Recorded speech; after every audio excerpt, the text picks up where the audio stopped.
একটি ইনকমপ্লিট বাক্যকে কমপ্লিট করার জন্য আমাদের বেশ কিছু স্ট্রাকচার ফলো করা উচিত। ঠিক সেই ধারাবাহিকতায় আজকে আমরা একটি রুলসের মাধ্যমে শেখার চেষ্টা করব কীভাবে অনেকগুলো বাক্য আমরা মেক করতে পারি, অর্থাৎ কি আমরা কমপ্লিটিং সেন্টেন্স তৈরি করা শিখবো আজকের বা ক্লাসটির মধ্য দিয়ে। তো চলুন আমরা ভিডিও লেসনটি দেখতে পারি। আজকে আমরা টু এবং টু, এনাফ এবং টু এর ব্যবহারটা শেখার চেষ্টা করবো এবং কীভাবে খুব সহজে আমরা অনেকগুলো বাক্য তৈরি করতে পারি আমরা দেখার চেষ্টা করি।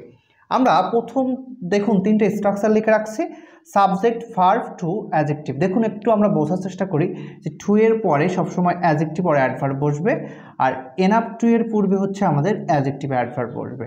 তাহলে হচ্ছে যখন আমরা অ্যাডজেক্টিভ এবং অ্যাডভার্বের পরে টু বসে আর এনাফ টু যখন থাকবে তখন তার পূর্বে বসবে অ্যাডজেক্টিভ আর অ্যাডভার্ব, আর টু মাস এবং টু মেনি যখন ইউজ করা হবে তখন তারপরে হচ্ছে আমাদের নাউন বসবে। তাহলে আমরা জাস্ট এই ছোট্ট তিনটা ব্যবহার একটু দেখলাম যে অ্যাডজেক্টিভ অ্যাডভার্ব কোথায় বসবে আর নাউন কোথায় বসবে, তিনটা আমরা দেখার চেষ্টা করলাম। এবার আমরা একটু এক্সাম্পল অনুযায়ী আমরা বোঝার চেষ্টা করি। আমরা একটু এক্সাম্পল লিখি, হি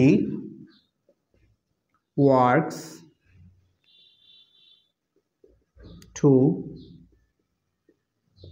slowly, he works to slowly to. দেখুন আমাদের এরকম বাক্য দেওয়া থাকে এবং এই বাক্যগুলোকে বলা হয় কমপ্লিট করার কথা বলা হয় থাকে, তাই না? He works to slowly to, he works to slowly to. এখন এই বাক্যটাকে আমরা যখন কমপ্লিট করতে যাচ্ছি তখন সেক্ষেত্রে আমাদের স্ট্রাকচার অনুযায়ী দেখার চেষ্টা করি যে আমরা টু এবং টু এর ব্যবহার দেখব। টু এবং টু মাঝখানে আমরা একটি অ্যাডভার্ব পেয়ে গেছি, তাই না? এবার এই অনুযায়ী পরের অংশ কী হওয়া উচিত? পরের অংশে আমাকে একটা ভার্ব বসাতে হবে। এখন আমরা মনে রাখবো এই ভার্বটা সবসময় বেস ফর্ম হবে, অর্থাৎ কি ভার্বের প্রেজেন্ট ফর্ম হয়ে থাকে, তাই না? আমরা তাহলে কি লিখতে পারি? Two complete in time, two complete in time. আমাদের মনে রাখতে হবে যে আমরা এই বাক্যগুলো যখন কমপ্লিটলি লিখতে যাব তখন অবশ্যই খেয়াল করতে হবে যে এই পাশে কি বলছে, এই অনুযায়ী আমাদের সেই অনুযায়ী মিনিং অনুযায়ী আমাদেরকে সেই ধরনের সেন্টেন্স মেক করা উচিত। তাহলে আমরা দেখলাম যে he works to slowly to complete in time. আমরা আরও একটা বাক্য লিখি, Raju is strong enough to, Raju is strong enough to. দেখুন এই এনাফ টু এর পূর্বে আমাদের হচ্ছে আমরা অ্যাডজেক্টিভ আর অ্যাডভার্বের ইউজ করছি, তাই না?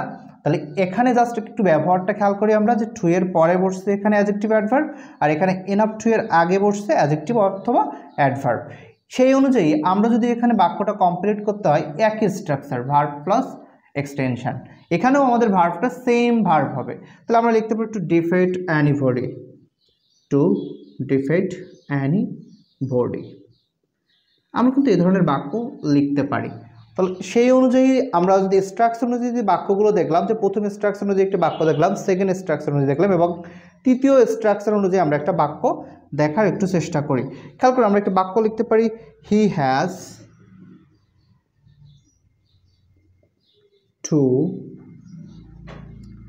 Much money, he has too much money, he has too much money to. দেখুন এখানে টু মাচের পরে হচ্ছে আমরা মানি শব্দটা ইউজ করেছি এবং এই মানি শব্দটা হচ্ছে অবভিয়াসলি এখানে কি নাউন পজিশনে আছে, তাই না? নাউন পজিশনে থাকলে তারপর টু এবার ভিয়ন এবার এক্সটেনশন। আমরা লিখতে পারি to purchase, to purchase anything, to purchase anything. খেয়াল করুন আমরা জাস্ট এই ব্যবহারগুলো কিন্তু অনেক ইজি, বাট হচ্ছে আমাদের একটু বুঝতে হবে যে কখন নাউন কোথায় বসবে, অ্যাডজেক্টিভ অ্যাডভার্ব কোথায় বসবে। জাস্ট এই ব্যবহারটা যদি জানতে পারি তাহলে কিন্তু এই কমপ্লিটিং সেন্টেন্সের এই বাক্যগুলো আমাদের কাছে মেক করা অনেক বেশি ইজি হবে। তাহলে আজকে আমরা দেখলাম যে টু এবং টু যুক্ত বাক্যে তারপরে ভার্ব এক্সটেনশন বসবে এবং এনাফ টু এর আগে হচ্ছে আমাদের অ্যাডজেক্টিভ অ্যাডভার্ব বসবে এবং পরের অংশ ভার্ব প্লাস এক্সটেনশন। যদি টু মাস অথবা টু মেনি থাকে সে বাক্যে হচ্ছে তারপরেই হচ্ছে নাউন বসবে এবং হচ্ছে তারপরে টু এবং বাকি অংশ হচ্ছে ভার্ব প্লাস এক্সটেনশন বসবে। এবং এই যে তিনটা স্ট্রাকচার অনুযায়ী আমরা টু এবং এনাফ টু এর ব্যবহার দেখলাম। ঠিক এই ধারাবাহিকতায় আমরা কমপ্লিটিং সেন্টেন্সের 10টা পার্ট নিয়ে আসবো এবং মোস্ট ইম্পর্টেন্ট যে 10টা পার্ট আমাদের এসএসসি অ্যান্ড এইচএসসি শিক্ষার্থীদের লেগে থাকে সেগুলো আমরা মূলত সেগুলো নিয়ে আলোচনা করার চেষ্টা করব। সো আজকের ভিডিও লেসনটি এ পর্যন্ত, দেখা হচ্ছে পরবর্তী ভিডিওতে। সে পর্যন্ত সকলে সুস্থ থাকুন, ভালো থাকুন, ধন্যবাদ।